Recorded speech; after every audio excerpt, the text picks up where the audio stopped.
나의 자녀가 경제적으로 나보다 더 가난할 것이다. 2024년 퓨리서치 센터가 전 세계 36개국을 대상으로 수행한 이번 여론조사는 미래 세대의 경제적 전망에 대한 비관론이 얼마나 널리 퍼져 있는지를 명확히 보여줍니다. 이번 조사 결과에 따르면 응답자의 57%는 자녀 세대가 부모 세대보다 경제적으로 더 어려움을 겪을 것이라고 응답했습니다. 이는 단순히 특정 국가의 문제가 아닌 글로벌 차원에서 경제적 불평등과 저성장, 그리고 구조적 한계가 공통된 위협으로 인식되고 있음을 시사합니다. 1. 경제 비관론의 글로벌 확산 퓨리서치 센터의 데이터는 경제 비관론이 선진국뿐만 아니라 개발도상국에서도 확산되고 있음을 보여줍니다. 그러나 그 정도와 양상은 국가의 경제 상황, 사회적 기대, 정치적 환경에 따라 차이가 있습니다. 전반적으로 응답자의 과반수 이상이 미래 세대가 경제적으로 어려워질 것이라고 예상했는데, 이는 전 세계적으로 소득 불평등, 저성장, 그리고 기후변화 같은 구조적 문제들이 널리 퍼져 있다는 것을 반영합니다. 특히 선진국에서 비관론이 더욱 두드러지게 나타난 이유는 무엇일까요? 선진국들은 이미 고도 성장의 시대를 지나 저성장 국면에 접어들었습니다. 이는 소득 정체, 고용시장 변화, 그리고 생활비 증가로 이어지며 많은 국민들이 경제적 어려움을 체감하는 결과를 낳았습니다. 선진국의 많은 청년들은 주거비 상승, 학자금 대출 부담, 노동시장 경쟁 격화와 같은 문제들로 인해 부모 세대보다 삶의 질이 떨어질 것이라는 우려를 가지고 있습니다. 프랑스는 이번 조사에서 비관론이 가장 높은 국가로 나타났습니다. 응답자의 81%가 자녀 세대가 더 가난해질 것이라고 답했는데, 이는 노동시장 경직성, 높은 실업률, 그리고 사회적 불안과 같은 구조적 문제들이 프랑스 국민들에게 큰 영향을 미치고 있음을 보여줍니다. 영국과 이탈리아, 캐나다, 일본, 그리고 미국 역시 비관론이 강한 국가들로 조사되었습니다. 이들 국가는 대체로 고령화, 주택시장 불안, 그리고 소득 격차 확대 같은 공통된 문제들을 겪고 있습니다. 특히 미국의 경우 상대적으로 높은 경제 성장률을 기록하고 있음에도 불구하고 빈부격차 심화와 의료비 부담이 경제 비관론을 부추기고 있는 상황입니다.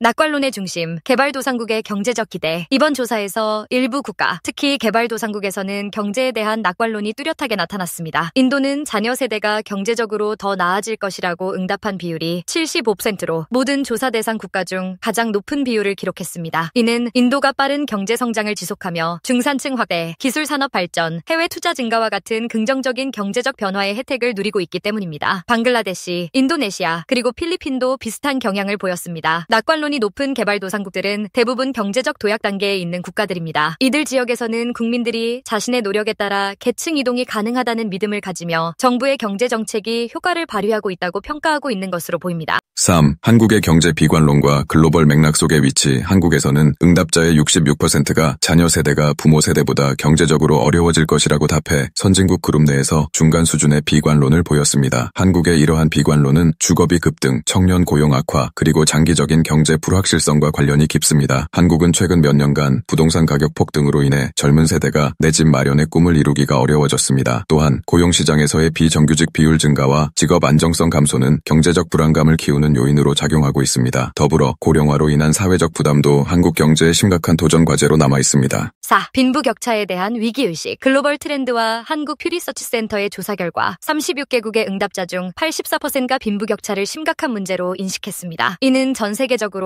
소득 불평등이 심화되고 있으며 많은 국가에서 이를 해결하기 위한 정책적 노력이 시급함을 시사합니다. 독일, 터키, 그리스와 같은 유럽 국가들뿐만 아니라 아르헨티나와 같은 남미 국가들에서도 빈부격차가 심각한 문제로 여겨졌습니다. 이는 선진국과 개발도상국 모두에서 빈부격차가 경제적 안정성, 사회적 신뢰를 약화시키고 있음을 보여줍니다. 한국의 경우 응답자의 82%가 빈부격차를 중요한 문제로 인식했으며, 특히 47%는 이를 매우 큰 문제로 간주했습니다. 이는 소득 정체, 부동산 불평등, 그리고 청년 세대의 사회적 기회 축소가 빈부격차에 대한 위기의식을 높이고 있음을 보여줍니다. 좌우 이념에 따른 빈부격차 인식의 차이. 한국 응답자들 간의 빈부격차에 대한 인식은 이념적 성향에 따라 크게 달랐습니다. 스스로를 좌파라고 규정한 응답자 중 66%는 빈부격차를 매우 큰 문제로 보았으나, 스스로를 우파라고 규정한 응답자 중에서는 단 31%만이 같은 답변을 했습니다. 이러한 좌우 간 차이는 조사 대상 36개국 중에서 미국, 호주에 이어 세 번째로 큰 수치입니다. 이처럼 이념적 차이는 한국 사회에서 소득 재분배, 세금 정책, 그리고 복지제도와 같은 경제적 이슈에 대한 접근 방식의 차이를 보여줍니다. 좌파 성향 응답자는 정부의 적극적인 개입과 재분배를 통한 불평등 해소를 선호하는 반면, 우파 성향 응답자는 시장 중심적 접근과 개인의 책임을 강조하는 경향이 있습니다. 이러한 차이는 정치적 논쟁으로 이어질 가능성이 높으며 한국 사회에서 경제 불평등 문제를 해결하는 데 있어 주요 장애 요인이 될 수 있습니다. 안녕하세요. 지성의 숲입니다. 지금까지 6,400개가 넘는 영상을 올리고 5만 명의 구독자 여러분과 함께할 수 있었던 것은 모두 시청해주시는 분들의 관심과 성원 덕분입니다. 앞으로 더 가치 있고 유익한 콘텐츠로 찾아뵐 수 있도록 최선을 다하겠습니다. 유튜브에서 성필원으로 꼭 검색해주세요. 그리고 좋아요와 구독 버튼을 꼭 눌러주시고 앞으로도 꾸준한 관심과 응원 부탁드립니다. 여러분께 진심으로 감사드리며 계속해서 함께 성장해 나가길 바랍니다. 고맙습니다.